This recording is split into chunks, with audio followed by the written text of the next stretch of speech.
The Galactic Federation had existed for 12,000 years before humanity stumbled onto the interstellar scene. Comprising over 300 sentient species spread across thousands of worlds, the Federation considered itself the pinnacle of civilization. Their technology could harness stars, their philosophers had mapped consciousness itself, and their diplomats could resolve conflicts with mathematical precision. Then the Void Heralds emerged from the uncharted regions beyond the galactic rim. Within 2 standard cycles, 47 border systems fell. The Heralds resembled nothing the Federation had encountered. Entities of crystalline carapaces housing minds that operated on principles entirely foreign to known biology. They consumed energy at its fundamental level, leaving stars diminished and planets cold. They didn't communicate. They didn't negotiate. They simply advanced. The Federation military, unaccustomed to true warfare after millennia of peace, found themselves outmatched. Their tactics, developed through simulations and limited border conflicts, proved useless against enemies who didn't value survival in any recognizable way. In desperation, the Federation Council turned to their newest and most peculiar member, species, humans. Captain Jake Reed stood before the Council's hollow projection, his weathered face illuminated by the blue light of a dozen alien representatives. He had expected to be briefed on another routine patrol mission. Instead, he found himself being appointed as tactical advisor to the 7th Fleet, one of the last major military assets the Federation had left. "With respect, counselors," Jake said, straightening his uniform, "I'm just a frontier captain. My vessel is a survey ship with minimal armaments." High Counselor Teln, a being of pure energy contained within an ornate metallic sphere, pulsed with urgency. "Captain, your species' history contains more warfare in a single millennium than the Federation has experienced in its entire existence. While we find this aspect of humanity regrettable, it may now prove our salvation." Jake stared at the tactical displays showing the relentless advance of the Void Heralds. "Our technology is primitive compared to yours. What could we possibly offer?" Counselor Merrick, a reptilian strategist who had been the lone voice advocating for military preparedness for centuries, leaned forward. "We have superior technology, Captain, but we lack something your people possess in abundance: tenacity in the face of certain defeat. The capacity to reject seemingly inevitable outcomes. What is your term?" "Stubbornness," Jake supplied. "Yes," Merrick nodded. "Our predictive models indicate a complete Federation collapse within 30 standard days.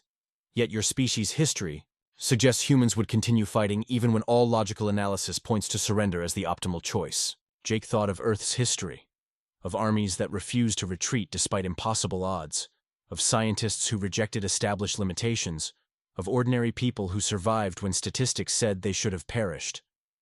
"Stubbornness isn't a tactical advantage," Jake argued. "Perhaps not." Tellen's energy form flickered.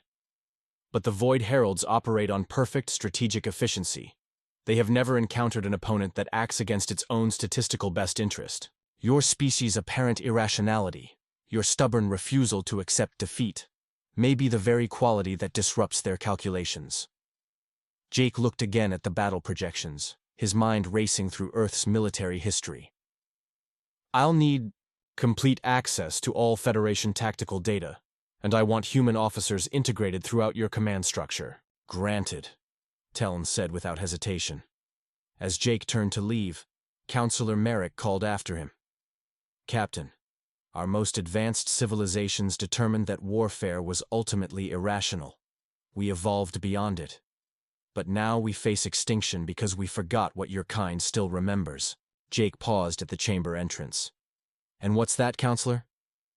"That survival sometimes requires refusing to accept the rules of the game." The Federation flagship Eternal Light dwarfed Jake's survey vessel, the Horizon, by several orders of magnitude. As his shuttle docked in one of its 1,000 bays, Jake marveled at the technological wonders surrounding him. Yet, for all its magnificence, the massive ship had proven ineffective against the Void Heralds.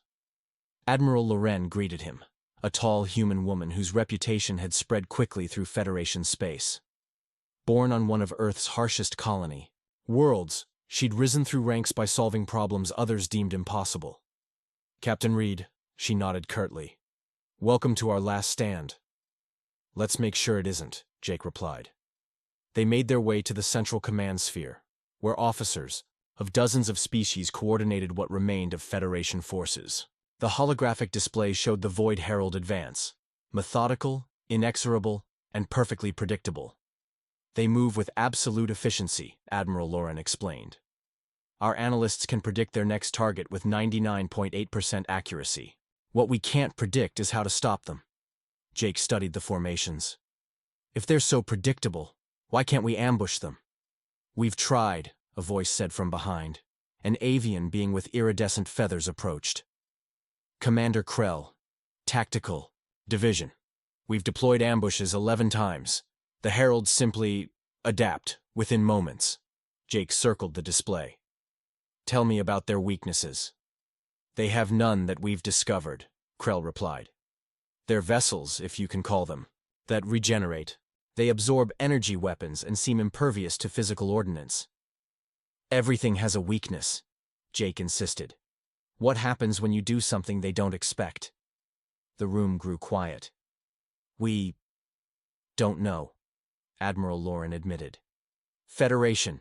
Tactics are built on optimal response patterns. Deviating from established protocols isn't in their training. Jake suppressed a smile. Then let's give unpredictability a try. Over the next 3 days, Jake implemented changes that horrified the Federation officers. He reorganized fleet formations into seemingly chaotic patterns. He diverted critical resources to modify weapon systems in ways their designers never intended. He established communication protocols that appeared random to anyone lacking the specific decryption key. This is madness, Commander Krell protested during a strategy session. You're positioning our most powerful vessels as bait while hiding. Our damaged ships at the forward edge of the battle line. Every simulation shows catastrophic losses. Your simulations are based on logical assumptions, Jake replied. The Heralds have studied those same logical patterns. They expect you to protect your strongest assets and deploy your forces for maximum efficiency. And what do you propose instead? Admiral Lauren asked. Controlled chaos, Jake said. Humans learned warfare through millennia of fighting other humans. Opponents who adapted, who employed deception, who sometimes chose paths that made no strategic sense but achieved psychological victory. He pointed to a nearby system where the Heralds were expected to emerge. We'll deploy here, but we won't engage as they expect. Instead, we'll appear to flee in disarray, then circle back through this nebula where we've hidden modified mining. Charges! Mining charges? Krell squawked indignantly. Those are industrial tools, not weapons. Exactly, Jake grinned. Has anyone tried using non-weapons against them? The silence gave him his answer. Get me every maintenance drone mining. Charge an industrial cutting beam you have, Jake ordered. And I want human operators controlling them manually. No automated systems the Heralds might have learned to predict. Admiral Lauren studied him carefully. The Council warned me about human stubbornness. I didn't understand until now. Jake looked her in the eye. The Heralds have never faced an opponent that accepts high casualties for minimal tactical gain, that deploys valuable resources in seemingly wasteful ways, or that might sacrifice an entire battle group as a feint. Because those approaches are irrational, Krell insisted. Exactly, Jake nodded. And that's precisely why they'll work. The Void Heralds entered the Proxima system exactly when the Federation models predicted, a testament to their unwavering consistency. What awaited them, however, defied any logical anticipation. Instead of the standard defensive formation, they encountered Federation vessels flying erratic patterns, seemingly in conflict with one another. Some ships appeared to be malfunctioning, venting atmosphere and drifting. Others flew directly toward the Herald formation, only to veer away at the last moment. In the command sphere of the Eternal Light, Jake watched the Herald response with intense concentration. The crystalline entities paused, their perfect formation holding position just beyond weapons range. They're reassessing, Jake murmured. Good. Admiral Lauren stood beside him, tension evident in her rigid posture. The mining drones are in position. Repair crews report the modified industrial cutters are ready. The Heralds resumed their advance after 14 seconds, an eternity in their usual operational time frame. They moved toward what appeared to be a weakened section of the Federation line, exactly as Jake had anticipated. "Now," Jake ordered. Mining drones designed to break apart asteroids surged from their hiding places within the system's debris field. Instead of conventional weapons, they carried improvised payloads, concentrated plasma usually used for cutting hull plates during repairs, now reconfigured to release all their energy in a single burst. The heralds responded instantly, adapting their crystalline structures to absorb the energy as they had done countless times against Federation weapons. But these weren't weapons. They were industrial tools operating far beyond design specifications, producing energy signatures the heralds had never encountered. 3 herald vessels shattered as their crystalline structures failed to properly reconfigure. A cheer erupted across the command sphere, quickly silenced by Jake's raised hand. "It worked once. It won't work again. Execute Phase 2. The Federation ships that had appeared damaged suddenly accelerated at full power, their vented atmosphere revealed as specialized chemical compounds that now surrounded the Herald formation in a dispersed cloud. "Ignition," Jake ordered. Targeted electromagnetic pulses fired from Federation shuttles ignited the compound. It didn't explode, it crystallized, matching the resonant frequency of the Herald vessels themselves. The crystal formation spread across the Herald ships like frost on a window, disrupting their structural integrity. For the first time in the war, the Heralds broke formation, their movements becoming disjointed and uncoordinated. "They communicate through crystal resonance," Jake explained to the astonished command crew. "We're not jamming them. We're making them hear thousands of false commands simultaneously." Commander Krell's feathers stood on end. "How could you possibly know that?" "I didn't," Jake admitted. "But humans have a long history of trying absurd solutions when logical ones fail. Sometimes we get lucky." The Federation fleet pressed their advantage, using conventional weapons against the now vulnerable Herald vessels. Nearly a third of the Herald force was destroyed before they could adapt and retreat from the system. In the aftermath, as damage, reports came in from Federation ships. Admiral Loren approached Jake. "We lost 23 vessels," she said gravely, "including 3 capital ships deliberately positioned to draw Herald fire." Jake nodded solemnly. "I know. In traditional Federation military thinking, such losses for a single tactical victory would be unacceptable. And yet you never hesitated," she observed. "Humanity learned the hard way that sometimes you must lose battles to win wars," Jake replied. Those crews knew what they were volunteering for. As the command staff recalibrated their strategies based on the new data, Jake pulled up historical records from Earth's military archives. "The Heralds will adapt to everything we just did. We need new approaches for the next engagement." Admiral Loren studied the Earth battle histories Jake had accessed. "These strategies are thousands of years old." "Exactly." Jake smiled grimly. "The Heralds have studied Federation tactics for years. They've never seen a Thermopylae, a Cannae, or a Trojan horse." Word of the victory at Proxima spread rapidly through Federation space. For the first time since the Void Heralds appeared, hope flickered among the member worlds. But Jake knew better than to celebrate. "They're regrouping," he explained to the hastily assembled War Council on the Federation capital world of Axiom Prime. "And they're learning." The council chamber, designed for philosophical debate rather than military planning, was now filled with tactical displays and frantic representatives from threatened systems. "The Heralds have altered their approach," Admiral Loren reported. "They've divided their forces into smaller groups, attacking multiple targets simultaneously. They're adapting." "As we expected," Jake nodded. "Which means we need to keep changing our approach faster than they can predict." High Counselor Teln's energy form pulsed with concern. "Our resources are stretched beyond sustainable levels. We cannot match them in a war of attrition." "We don't need to," Jake replied. "We need to make them fight the war on our terms, not theirs." He called up a galactic map, highlighting certain systems in red. The Heralds target high-energy systems first, those with young, vibrant stars or significant technological infrastructure. They're energy consumers above all else. Commander Krell, newly promoted after Proxima, leaned forward. "You're suggesting we lure them to specific targets?" "Better," Jake said. "I'm suggesting we make them believe they've discovered targets we don't want them to find." The room fell silent as Jake outlined his plan. Federation engineers would construct massive energy signatures in uninhabited systems, false targets that would draw Herald forces away from populated worlds. Meanwhile, human tacticians would train Federation officers in irregular warfare techniques developed throughout Earth's violent history. This approach requires extensive deception, Counselor Merrick objected. Many of our member species are neurologically incapable of misdirection. Then don't tell them the real plan, Jake said bluntly. Compartmentalize information. Let each group believe they know the full strategy when they only have pieces. The council chamber erupted in protests about trust and transparency, core Federation values now directly in conflict with survival necessities. Admiral Lorenz silenced them with a sharp command. The Federation way has failed against this enemy. We either adapt or perish.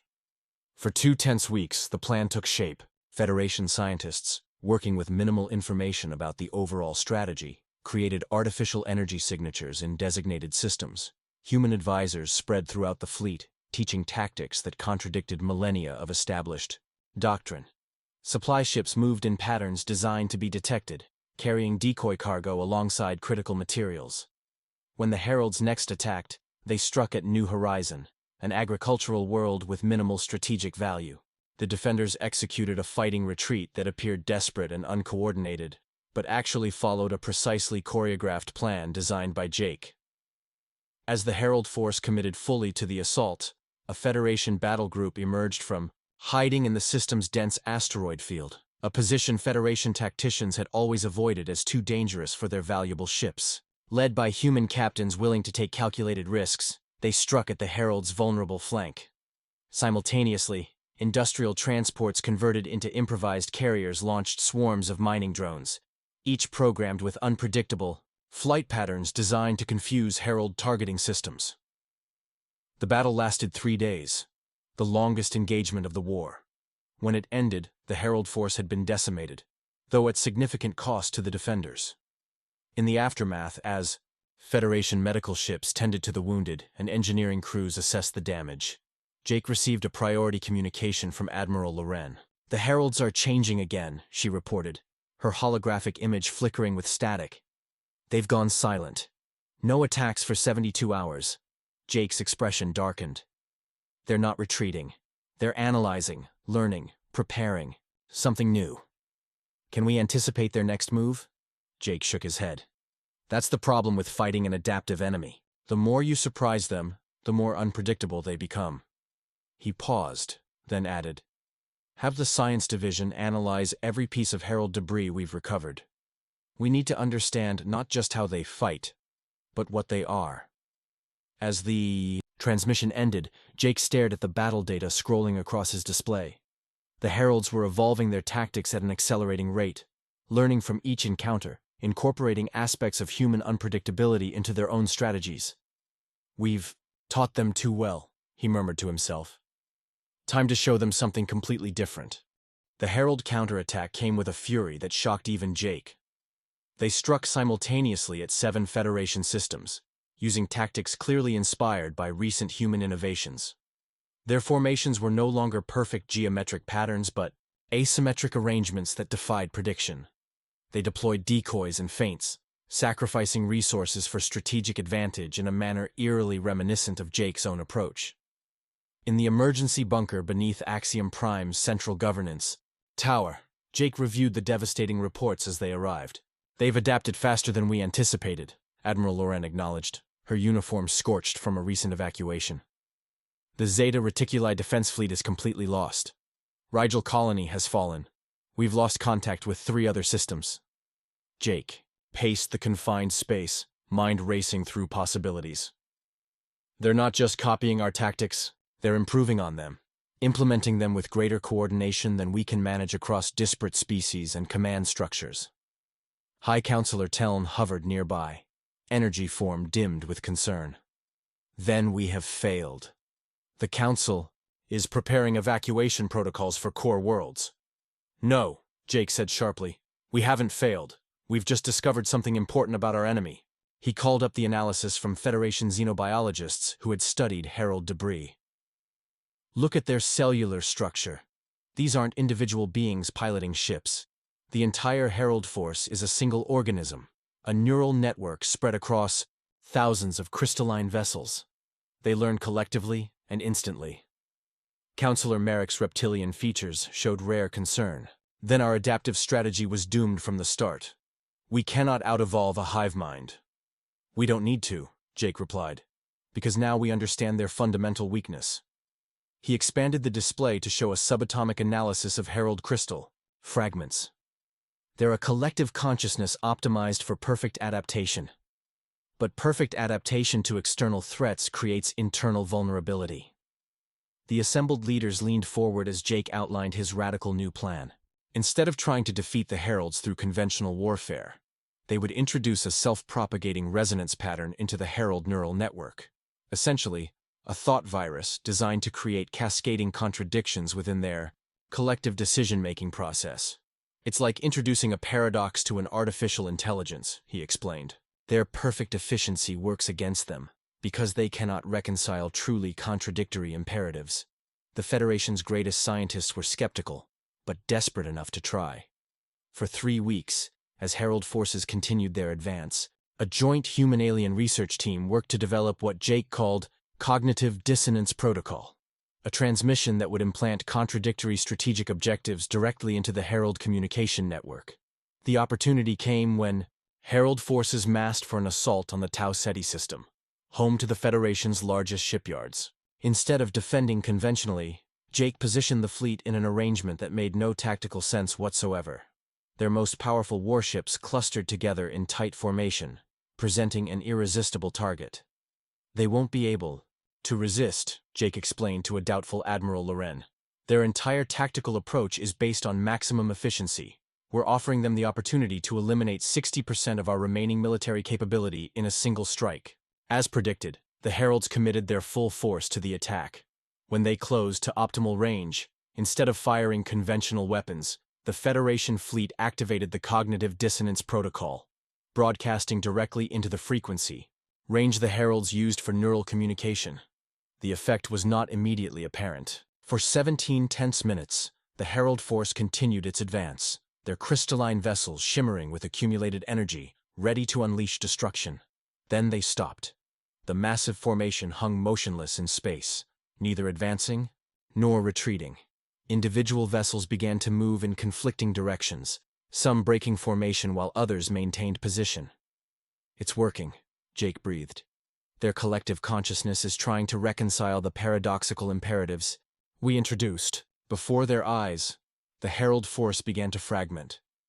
Vessels moving in contradictory patterns, some firing upon others, many simply drifting inert in space.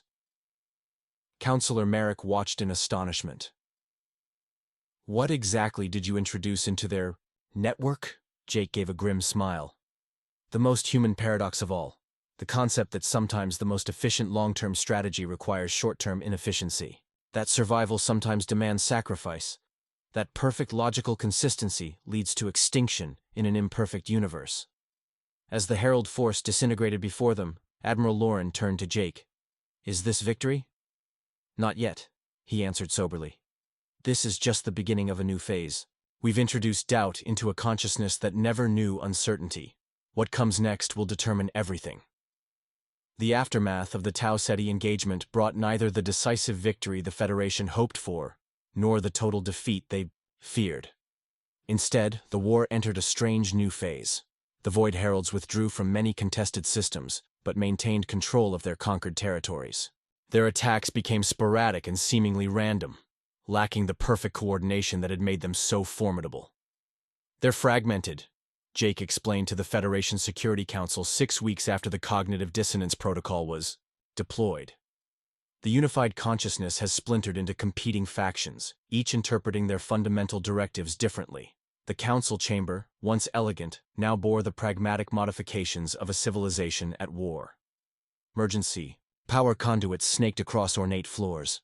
Military personnel outnumbered diplomats. Some Herald groups appear to be fighting each other, Admiral Loren added, highlighting regions where Herald vessels had been observed in conflict. Others have gone dormant, particularly in resource-poor regions. High Counselor Teln's energy, form pulsed with cautious optimism. Then we should press our advantage while they're divided. Not yet, Jake cautioned. We've created confusion within their collective, but that doesn't mean they're defeated. In fact, this fragmentation makes them more unpredictable. He brought up recent battle data showing Herald tactical innovations that had never been observed before. Without centralized control, individual Herald clusters are developing unique strategies. Some are becoming more aggressive, others more defensive. We're no longer fighting one enemy but dozens of distinct threats. The revelations silenced the Council. The Federation military, barely able to coordinate its response against a single predictable foe, now faced multiple unpredictable ones. There's something else, Jake continued. We've detected unusual energy signatures from Herald-controlled worlds. They're building something. Commander Krell, now coordinating intelligence operations, displayed sensor readings from long-range probes. These energy patterns suggest massive construction projects on multiple worlds. Purpose unknown. For 3 months, an uneasy stalemate held. Federation forces reclaimed some lost territory, but avoided direct confrontation with major Herald concentrations. Meanwhile, human tacticians trained Federation officers in the art of asymmetric warfare, hit-and-run attacks, resource, denial operations, and psychological warfare techniques previously unknown in galactic history. Then came the breakthrough. A stealth reconnaissance mission to a Herald-controlled world returned with crucial intelligence. The Heralds were constructing massive resonance amplifiers, devices apparently designed to reunify their fractured consciousness. They're trying to overcome the dissonance we introduced, Jake explained during an emergency session. If they succeed, they'll emerge stronger than before, having incorporated our unpredictability into their unified mind. The news galvanized the Federation. For the first time in its history, the Council unanimously approved a preemptive strike directive. Every available ship was mobilized for simultaneous attacks on all known amplifier construction sites. Jake opposed the plan. We're playing into their hands, he argued. This coordination problem is exactly why humans abandoned large-scale conventional warfare centuries ago. We can't match their efficiency in direct confrontation. His warnings went unheeded. The Federation, seeing an opportunity to end the war with a decisive stroke, committed fully to the operation. The resulting battle spanned 17 systems. Federation forces struck with unprecedented coordination, destroying 9 resonance amplifiers in the initial assault. But the Heralds had anticipated the attack. Hidden defensive emplacements activated as Federation ships approached their targets. What began as a surprise offensive became a desperate fight for survival. From the command ship Defiance, hastily converted from a civilian vessel, Jake watched the disaster unfold. Federation communication channels overflowed with distress calls and confusion. Fleet commanders, trained in traditional tactics despite Jake's efforts, reverted to standard formations when faced with unexpected Herald defenses. We need to abort, Jake urged Admiral Lauren via secure channel. This is exactly what they wanted, to draw out our full strength for a conventional engagement. Too late, she replied grimly. We're committed now. Half our forces are already engaged beyond extraction range. As casualty reports mounted, Jake made a decision that would change the course of the war. Without authorization, he diverted a small group of ships, mostly human-crewed vessels familiar with his unorthodox approaches, away from their assigned targets. Instead of attacking amplifiers, they performed precision strikes on Herald energy collection facilities. What are you doing? Admiral Lauren demanded when she discovered the breach of protocol. Winning the war, Jake answered. The amplifiers are decoys. The real target should be their energy supply. His gamble paid off. As Federation forces suffered devastating losses in direct confrontations, Jake's small battle group achieved disproportionate strategic gains. The destruction of Herald energy collectors triggered cascading failures throughout their construction networks. Without sufficient power, the partially completed resonance amplifiers could not activate. When the dust settled, the Federation had lost nearly 40% of its military capability. But the Herald unification effort had been crippled. In the aftermath, Jake faced a military tribunal for disobeying direct orders, a charge that carried the death penalty under Federation emergency war measures. Standing before the grim-faced judges, he offered no defense for his actions. Throughout human history, he said instead, Our greatest victories came not when we followed established doctrine, but when someone had the courage to reject conventional wisdom in the face of impossible odds. Before the tribunal could render judgment, an urgent communication interrupted the proceedings. Long-range sensors had detected a massive energy surge from deep within Herald territory. Something unprecedented was happening. The Herald fragments were unifying, not through technology, but through what could only be described as evolutionary adaptation. The tribunal chamber cleared rapidly as military personnel rushed to response stations.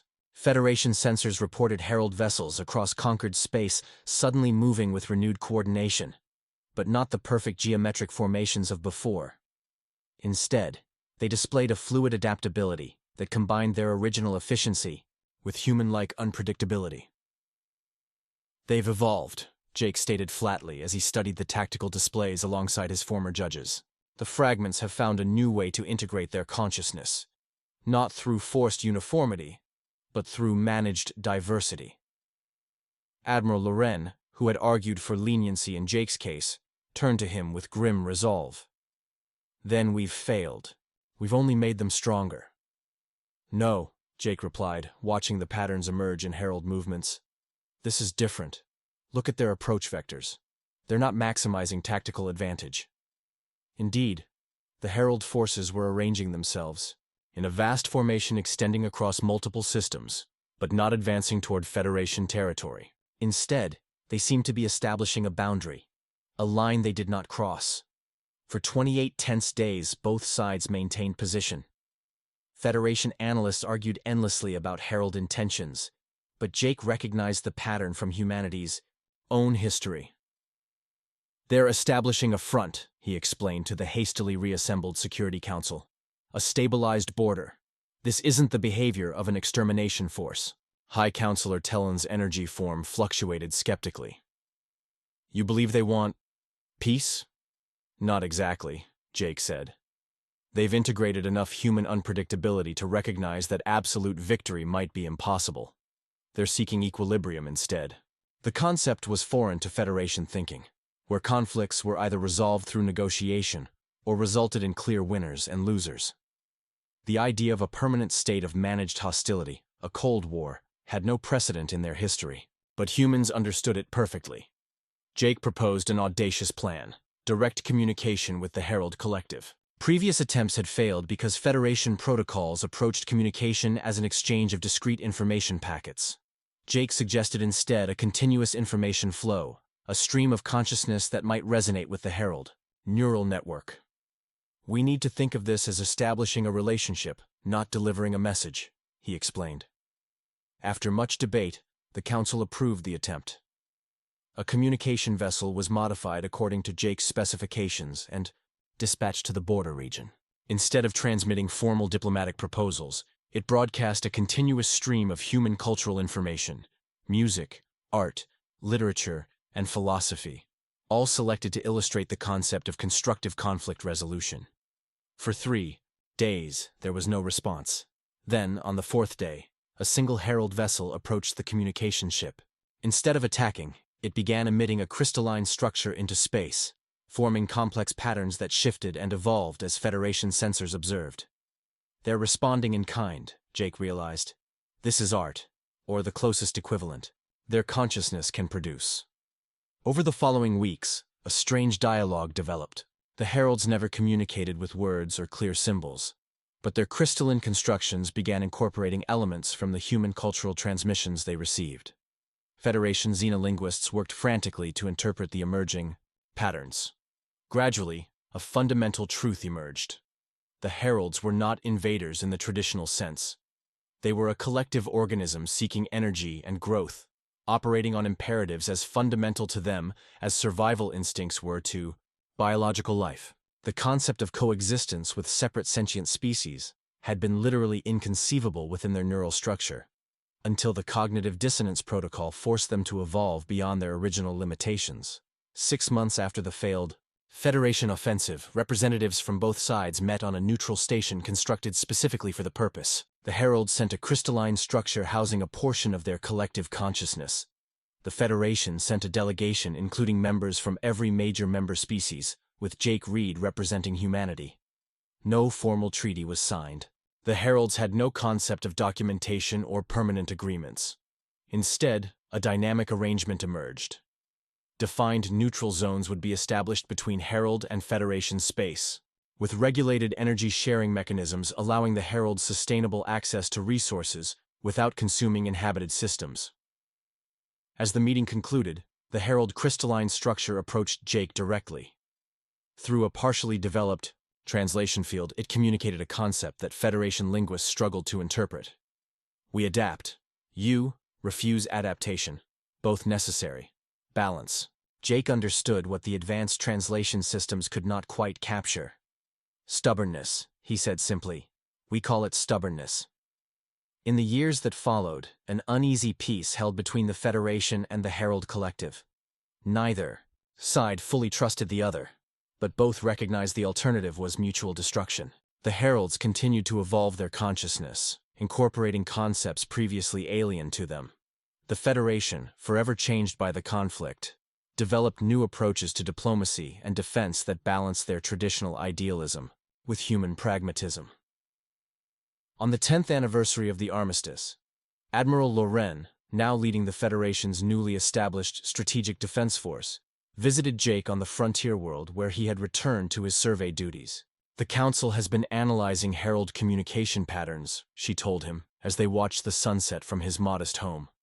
They believe the collective is fragmenting again, not through conflict, but deliberate diversification.